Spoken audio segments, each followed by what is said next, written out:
As political parties expedite their activities for the November 20 provincial and parliamentary elections, they have formed election alliances to lock more wins with, ironically, parties that contradict their own political ideologies.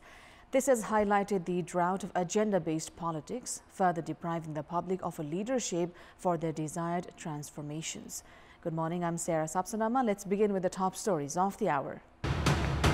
More than 5,000 candidates receive election symbols for November 20 polls. 375 withdraw candidacies. Some rebel candidates ignore their party's warnings. Business persons and industrialists under pressure from political parties and candidates to fund their campaigns. Candidates assure support after winning elections. The United Nations General Assembly votes overwhelmingly to condemn Russia's attempts to annex 4 regions of Ukraine. 4 countries, including Russia, reject the vote. And Barcelona on the brink of Champions League exit for the second successive season after being held to a draw by Inter Milan. Bayern Munich, Club Brugge and Napoli enter into the knockout stage. The Election Commission has published the list of candidates for the provincial and parliamentary elections and assigned them election symbols as well. The Apex Election Authority has assigned Ghanashyam Bhusal, who left CPN-UML to stand as an independent candidate from Rupandehi 1 triangle as his election symbol. Prabhu Shah, the independent candidate from Rauta 3, has received hand pump as his election symbol. Bhusal and Shah are former CPN-UML Standing Committee members.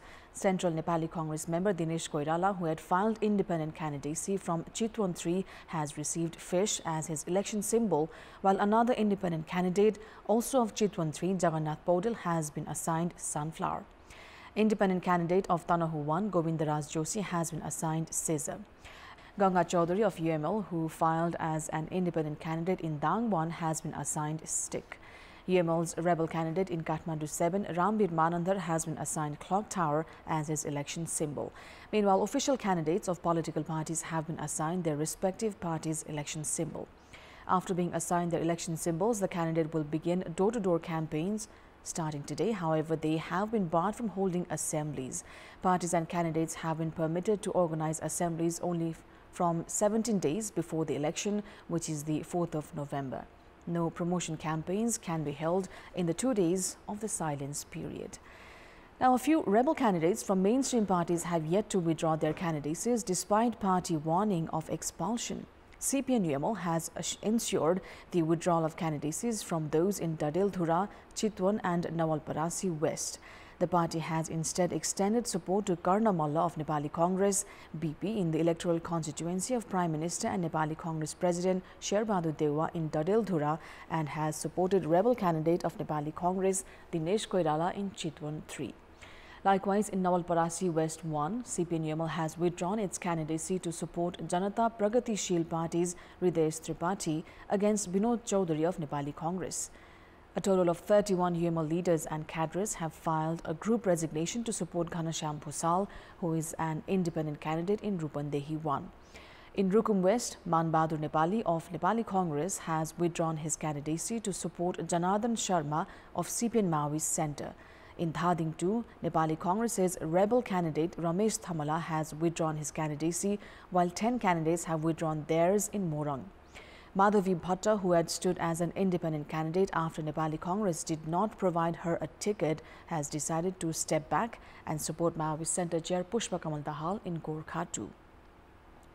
Likewise, in Khotang, Nepali Congress's Sarvadhan Rai has withdrawn his candidacy. In Dhankuta, 3 candidates have withdrawn their candidacies, while Hemraj Bhandari of Maoist Centre remains intact.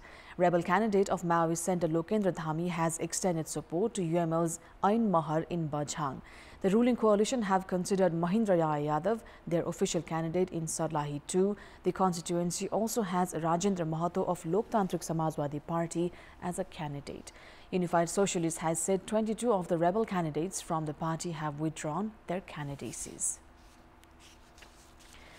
With the provincial and parliamentary election inching closer, political parties and candidates have begun asking for financial aid to fund their campaigns. The candidates are now collecting funds from business persons and industrialists. With regular pressure from candidates and parties, business persons have now begun switching their phones off to avoid the stress.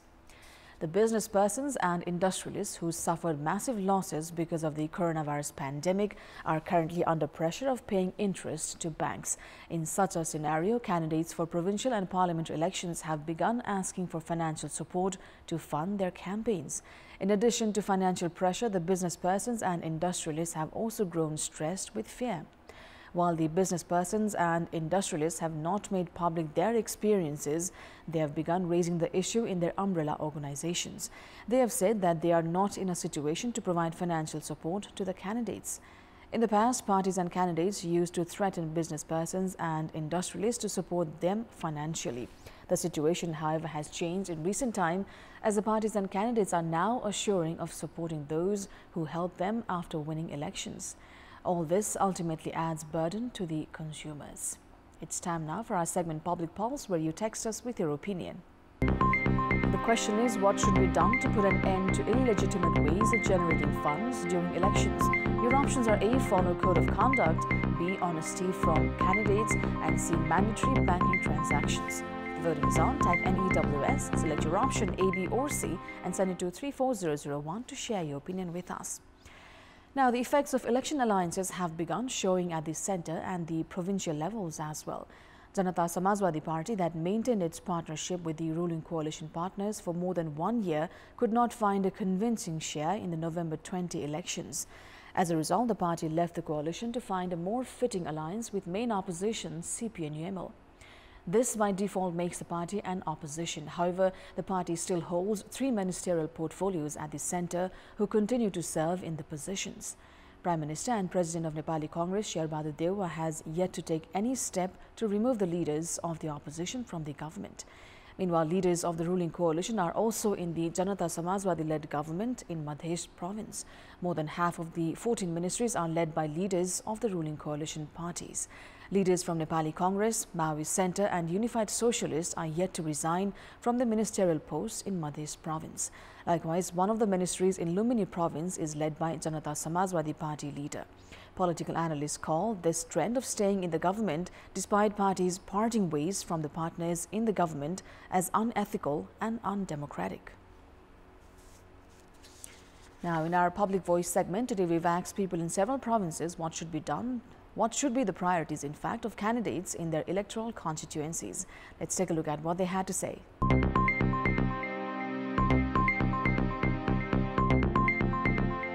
सडक स्तरीय उन्नतिलाई नै पहिलो प्राथमिकतामा लिनुपर्छ। मल कारखानाहरू राख्दिने सबै त्यो मिलाउनु पर्यो। कुर्सी पाइसक्यो भनेपछि फेरि फर्केर हाम्रो ठाउँमा पनि नआउने, हामीलाई हेर्दा पनि नहेर्ने नेता अब नजाओस्। दुखी जनता हेर्नुपर्ने अब आउने नेता। शिक्षा, स्वास्थ्य यो दुईवटा महत्त्वपूर्ण चीज हो। गुलेरियालाई कसरी बचाउने, बाढीबाट जनतालाई कसरी बचाउने भन्ने कुरा ध्यान दिएको हुनुपर्छ। स्वास्थ्यमा जो कमी कमजोरी छ यो सब माथि हुनुपर्ने। उद्योग धन्दा सञ्चालन नभए रोजगार पाइन, कृषिमा पनि जोड दिनु पर्यो। सबै थोक जचाउन चाहिँ हामी भरतपुर जान नपरोस्, हामीलाई हेरवटा हस्पिटलमै राम्रो होस्।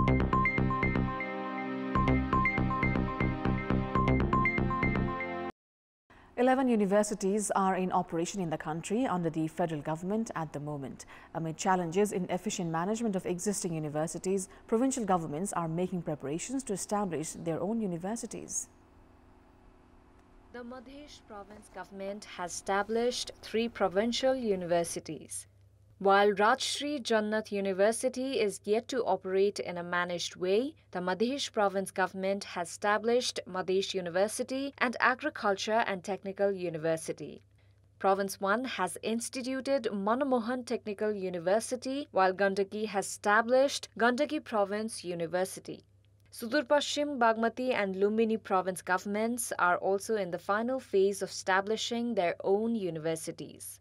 However, the National Planning Commission has recommended the governments not to institute universities without conducting adequate need assessment. The Commission has said that opening universities without securing required funds create complications in ensuring their smooth operation and stability. In addition to those in operation, Yogmaya Ayurved, Madan Bhandari Science and Technology, and Nepal University are in the final stage of their establishment. Efforts are also in progress from related ministries of establishment of COPA, Sports, Defense and Tourism among other 6 universities. Despite the increase in the number of universities in Nepal, a total of 118,000 Nepali students were compelled to leave for abroad to seek quality education. Experts have also suggested against establishing universities without clear vision regarding the standard of education to be provided and human resources to be produced. Establishing universities to address political interests and employ party cadres will certainly create a long-term negative impact on the national education systems. It is imperative for all stakeholders to pay adequate attention in this regard. Bagmati province won their 4th gold in fencing under the 9th National Games as they secured the top podium place in women's sabre and men's foil team events. Bagmati saw off Army in the women's sabre team event held at the Pokhara Stadium. Sophia Chand, Binita Karki, Siksha Napit and Aki Prajapati won the gold for the province. Province 1 and Armed Police Force won bronze. In the men's foil team event, Bagmati won against Army for a gold as well. The team of Narayan Gautam, Aryan Karki, Purushottam Karki and Sanjeev Lama ensured the gold for the province as Sudur Paschim and Province 1 won in bronze category. Won bronze in the category, in fact. Prior to this, Bagmati had won gold medals in women's single in sabre and men's single in EP events. In yesterday's women's EP team event, Army won gold by defeating APF. Sudur Paschim and Province 1 won bronze. With this, Army have won 3 gold medals in fencing. Of the total 12 gold medals in fencing, 9 have been decided so far. Remaining 3 gold medal matches are slated for today. Nepal Police secured their 2nd successive win in the women's category of cricket tournament in the 9th National Games as they thrashed Province 1 by 118 runs. After being put to bat first at the Pokhara Stadium, police posted 158 runs for the loss of only 3 wickets in their 20 overs. Samjana Khadka scored the tournament's first half-century as her innings of 60 runs included 10 fours. In reply, Province 1 managed a paltry 40 runs for the loss of 8 wickets in their 20 overs. Hiranmai Roy picked 3 wickets for police. In the second match, Lumbini Province thrashed Karnali Province by 104 runs. Lumbini won the toss and elected to bat first, where they posted 128 runs for the loss of 6 wickets. In reply, Karnali well bowled out for just 23 runs in 8.3 overs. That's all for the moment. Thank you for watching. Bye for now.